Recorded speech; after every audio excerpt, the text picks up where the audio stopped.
We'll go to Norway this time. Johannes Daae, he's an associate professor at the Oslo Metropolitan University, and he works in the Technology, Art and Design department, and at the Institute for Product Design. He mainly works with sustainability and in interactive design, which he'll tell you more about soon. He will also talk about Grönt Punkt Norge, which works with recycling in Norway, of course. Johannes Daae, ladies and gentlemen.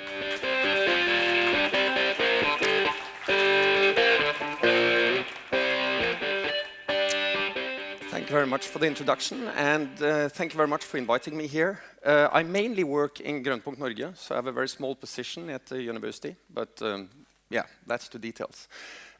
I was asked to come here and talk about something, and I actually had to start kind of fishing a little bit about what you wanted me to talk about. And it turned out to be anything that's interesting regarding sustainable packaging and how we deal with this in Grönt Punkt and in Norway. So that's going to be my topic. I was specifically also told that it was not important to stick to EPS, so I looked at a lot of different materials here. For those of you who are not familiar with Grönt Punkt Norge, it's a non-profit organization owned by the material companies, and we're responsible for collecting, sorting, and recycling the packaging materials in Norway, and we have almost the entire market. So the organization basically gets money from anyone who has material on the market, and then we distribute that to the municipalities for collecting, and we pay for the transportation, and we pay for the sorting and recycling. But that's not really what's interesting for you guys. However, I was actually surprised we haven't seen this one today. I guess most of you are familiar with the circular economy principles, so I haven't planned to spend a lot of time on that. But this is the Ellen MacArthur model where they look at the biosphere and the technosphere. And the materials we've been talking about today are mainly in the technosphere, so the materials that won't biodegrade by themselves. And if we look at the way this is normally presented in a circular economic context, we see that there are different circles. So we have circles on share, maintain, prolong, reuse, redistribute, refurbish, remanufacture, recycle. So in other words, it's very much in line with the use, reuse title of this conference. Some of you might be familiar with the waste hierarchy, where we start on the top and we look at reduce, reuse, recycle, and then energy recovery, landfill, littering, etc. Now, there are a lot of similarities here, and what we see is that actually the top of the waste hierarchy down to recycling is basically the circular economy, and everything below that, energy recovery and so on, is not circular economy, at least not from the technosphere materials. So I thought I should go through some strategies on how we work in the Norwegian packaging, well, in Grönt Punkt, related to Norwegian packaging, on the topics of reduce, reuse, and recycle. But before I do that, it's one point that's very important to make. Whenever we talk about sustainability in packaging, you often hear from the public that, oh, the packaging is unnecessary, it's wasted, it's harmful, and so on. Packaging is by itself inherently a sustainability asset of the product. The packaging is supposed to protect the product to make sure that you get the product in conditions enabling you to use it. And what we see is that here we have a graph saying that the negative environmental impact is upwards and the packaging weight material is on the horizontal. And what we see is that we get this curve. And the ideal packaging would be then the bottom point here. But in most cases, what we package have a higher environmental impact than the packaging itself.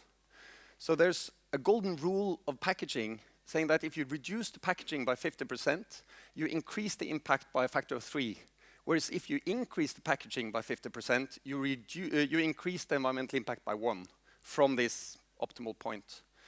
And of course, that's not necessarily true for all products, and this will be relative, but as a rule of thumb, packaging, if done correctly, is good for the environment. However, we need to do it in the right way. And first of all, the first point, top of the waste hierarchy, is reduce. So, does your product really need packaging, is the first question to ask. I would say that these scissors probably don't really need a lot of packaging because the scissors are relatively sturdy and it's mainly a way to place your logo and brand and maybe hang it on something. And well, not this particular scissors, but this packaging with scissors in this plastic welded hard plastic type of packaging was in a Danish consumer survey a couple of years back voted the most annoying packaging in the world. Because you need a pair of scissors to open the packaging for a pair of scissors. And this type of packaging has actually, if you look at Wikipedia, there's actually a concept called wrap rage. And that's caused by this type of packaging. So your first step, if you want to deal with packaging from a sustainable perspective, do I actually need packaging, is the first question to ask. And then the next one would perhaps be how much and what type of packaging. And a lot of benefits and improvements can be done by reducing the size of the packaging. I've heard that Lego saved 10% of the climate impact of the entire life cycle of these products by reducing the amount of air inside the packaging. Now, this is a very dangerous move to make, because if I'm, as a parent, I'm in the store, I see the Lego box, next to it I see, I don't know, another toy Playmo or whatever. I know that under the Christmas tree, what do the kids do? They run around and look at, oh, which box is largest? Oh, is that one for me? So the size of the box actually has an impact on, potentially has an impact on your sales figures. And it can be a tough call to make for a board of directors with shareholders to say that, yeah, we're going to reduce this. It's actually by law illegal to have unnecessary large volume. The only time I've ever heard of anyone applying that one was Kellogg's Cornflakes suing a competitor in the UK for having an even bigger packaging than the Kellogg's Cornflakes. And apparently they won. However, you can reduce the amount of packaging without actually affecting the size. Now, for those of you who don't speak Scandinavian, here it's a sour cream box, and it says a lighter box for the sake of the environment, Tine.no, less plastic. And what they did was to reduce the thickness of the plastic, and they saved, I can't recall at the moment, but a lot of tons of plastic. They sell a lot of this sour cream. But then it's important to make that in a way where it still maintains its function. If you buy sour cream and you put it into your grocery bag and you come home and the box is broken because it was too thin and you have sour cream all over the place, then you're not going to be a very happy customer and it's not good for the environment. But it's possible to do that kind of efforts. Another approach could be to look at alternatives where you have materials with less impact, or renewable materials, or materials that maybe are more in demand of your customers. So the same company have now, about these days, they're launching a sour cream box with cardboard and then a PE film on the inside. Same technology as you have on milk cartons that we are used to. And where well, the recycling process, at least for milk cartons, is relatively good. But that way of thinking doesn't always apply. Another product we recently saw on the market was the world's first windshield wiping liquid in a milk carton. And they say, yeah, you save 50 grams of plastic, the CO2 savings are 86%. It looks like a fine concept, until we called our milk carton recycling company and asked, what do you think? And they said, this is terrible, because the leftovers of this windshield cleaning liquid will contaminate our entire recycling material flow. This will destroy everything if this gets a large enough volume in the market. So in other words, when looking for alternative materials, it's important to look through the entire life cycle of the packaging to see what's going to happen also down after it has been consumed. Another way of looking at reducing is to see if your packaging can maintain the function throughout the whole life cycle of the product it packages. So this cheese package, it has an opening sealing mechanism on the top, ensuring that you can actually seal it off and avoid your cheese going dry and stale in the fridge during the weeks you need to consume it. But not all cheese packagings have this. And ironically, the Jarlsberg, often when I buy the larger one, it's not resealable, but the smaller one is. And then I need to add another second plastic bag at home to avoid the cheese going stale. So thinking through how is this product not only going to be protected in transportation and in the stores, but also during the use phase of the product is crucial. Okay, I need to move on, so I'll go to reuse. And now we're really into the core of the title. Now, back in the days, people were really good at reusing a lot of packaging, and a lot of the packaging was also designed to be reused. So, for instance, jam jars are very well suited to make your own jam or to store, I don't know, bugs and insects for the kids or whatever. And people still do this. When I was a kid, we used to store our leftover dinner in old ice cream boxes. But then the Norwegian authorities said, you shouldn't do this because we can't guarantee that this plastic has been tested for other temperatures and other pH levels than the original product. So my wife, being a toxicologist working in that department, we stopped doing that. We went to IKEA to buy our Tupperware instead. But then it turns out that most of the cases it has been tested. And for instance, on this particular box, on the bottom, it says, please reuse me to store all types of food. After use, I can be sorted as plastic packaging. Thank you for recycling. So I think they are kind of moving in the right direction, but I think this is too passive. I think they should go further and look at how can we optimize our ice cream box to not only be possible to use, but also be optimized for storing stuff afterwards. How can I make it into the perfect lunchbox? Norwegians eat bread for lunch, so we have lunchboxes. Or could it be optimized for storing foods, leftovers, or whatever? And also designed in a way where this is obvious to the end user and attractive to the end user. And that's just minor design details in the box and could actually perhaps give them higher market shares because you have a secondary purpose for the packaging. This is kind of a cool example of that from Sweden, where the ketchup bottles in the store next to where you bought the bottles, you could get for free the sports caps to use the bottle as a drinking bottle after it was done. And ironically, the quality of this bottle is way better than most of the drinking bottles I buy for my kids.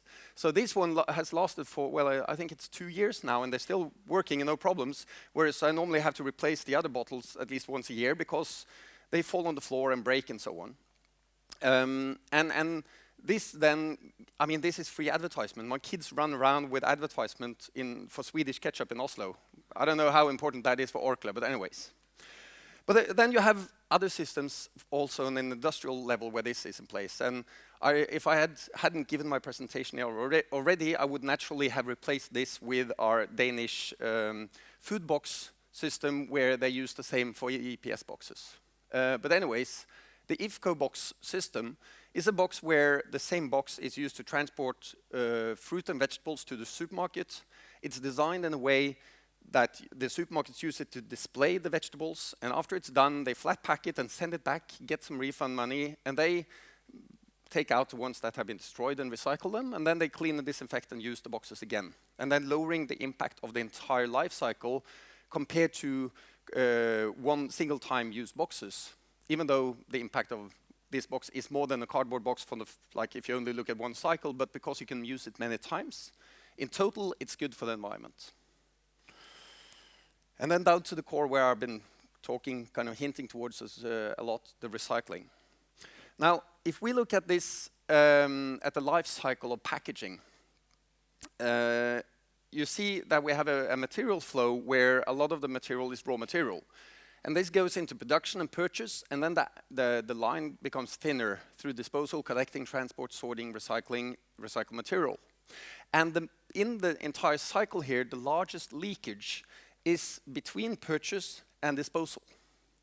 So because a lot of the material is disposed in the wrong place, it's contaminated with too much of leftover of the material or other things, or it just gets lost. It doesn't even get into the system. So to ensure that the end user understands how to recycle it correctly is crucial. And a minimum would be to have the right icon. Like, say, this can be recycled as cardboard. This is from a milk carton. In addition, they wrote that the carton can be recycled with a cork. This one has a screw cork in plastic, and a lot of consumers would be confused about that. But the text there convinces you that, okay, it's okay to make it easy. A Swedish yogurt producer, they chose another approach to that because they have the same kind of type of material. They have plastic with a PE film on the inside, but then they have a cardboard with PE film, but then they have plastic on top. And they wanted that to be separated by the end user. So they made this nice cartoon here saying, well, press in there, and then you can open the flips on the bottom, you get out the rest of the yogurt, and you rinse it, and then this recycled as paper, and this as plastic. Well, the story looks nice until you try doing it. Because by the time you get there, the box is a little bit soft. And when you press it in, it doesn't really open up, and you have to tear it off. And I've tried this quite a few times. My kids love that yogurt. But then I have never managed to do that without getting yogurt all over the place, on my hands, on my clothes, and it normally takes me a couple of minutes. And I'm kind of a sustainability fascist, but I still have a struggle every time we finish one of those, shall I really go through this once again, to try to recycle it. So it's necessary to make it easy enough for the end user to actually dispose of the product in the right way, and most people will not be willing to make the effort. You need to make the design behavior the easiest if you should have any kind of certainty or high assumption that the majority of end users will do as you want. Okay, but we have some other leakages here. In the sorting, it's an interesting topic because at least in the Norwegian market, normally the waste that gets in, and at least what's sorted as plastic from the end user, goes into a sorting system where they sort different types of plastic. And they use what's called a near scanner, a near infrared scanner. And that's a scanner that can read different types of plastic. What it does when it reads this one, you see that the label is a very large share of the packaging. And if the label has a different material than the bottle beneath, it will be sorted as the material of the label, not the material of the packaging beneath. And so kind of the border is around 60%. If the label is larger than 60%, then this is a crucial point. So we done some projects with Norwegian companies where we looked at PP bottles, and then we looked at the changes in the material of the sleeve or the label. So on the left one example, we have some floating margarine bottles, and it used to be on the bottom where you see that on the top here and here it's brown. That's the PP, but here it's green. That's the sleeve that used to be PET, and it's read as something else, and it's sorted erroneously. And then they changed it to OPP, and we have the top result where it's sorted correctly. And here we actually, I think this is the ketchup bottle I showed you before, where it's the PP bottle, and it used to be a PE label, and they changed it to PP, and all of a sudden it's read correctly. And this has also to do with the color choices of the material. So carbon black is a material that, a color that the near scanner has a very large problem reading. So we see that these boxes used to be PP with carbon black, and then 15.6% were correctly sorted to PP. 80% went to the rest waste, and that goes to incineration. And then 4.4% were sorted as PET. So that's actually something that will contaminate the PET flow. And then they changed the blackness to a pigment that's readable, and all of a sudden 100% of the same boxes were sorted as PP and went into the right recycling stream. Another step where it's important is naturally designed for recycling. And the challenge there is that there's actually quite a few things to think of. The material choices, the barriers, the additives, the fillers, the closing mechanism, the colors, etc. So that's kind of something where you really need to pay attention and have a lot of knowledge to do that. We're currently developing an app or a calculator to help packaging designers solve that. We had user testing on the final version yesterday, and that was very promising. So hopefully we're going to launch that on our website on October 8th at Plastløftesamling. I'll get back to Plastløfte in a moment. And it will at least be open for all our members. I'm trying to get it to be open for everyone because I think they should benefit everyone, but yeah, that's a different question. But if I should come up with one takeaway message on design for recycling, it's try to stay with clean materials. Try to avoid laminates, try to avoid cocktail materials, because that will cause all sorts of problems when you get to the sorting and recycling. So kind of the one rule of thumb, if you want it really simple, is use monomaterials. The last step is in the recycled material. And we heard a little bit about this before. There have been presenters on the stage presenting really great projects on using recycled material. And this is very important because right now there's a higher supply than demand of recycled material. So the recycling facilities have a very hard time getting customers for the materials. And for the whole life cycle to work, we need a high demand of recycled materials. So one example for someone using recycled materials is a Norwegian cleaning producer where they have a series called Klar. It's from Orkla or Lilleborg. And the bottles here, the transparent bottles, are 100% recycled material. In the end now, I'm going to spend 2 minutes just telling you about an effort or an initiative we have in Norway, something called Plastløftet, or the Plastic Pledge, where we ask our member companies that work with dealing with the plastic challenges in the packaging industry to sign up and thereby pledge to work towards increasing the use of recycled plastic, avoid unnecessary use of plastic, and design for recycling. And right now, 45 companies have taken the plastic pledge, and among the logos here, for those of you who know the Norwegian market, you will recognize a lot of the largest packaging consuming brands in Norway. So and we have a lot of interest from a lot of other companies. So this looks like a very promising approach to helping these companies solve the challenge, because we don't really know how to deal with all of this either. Thank you very much for your attention.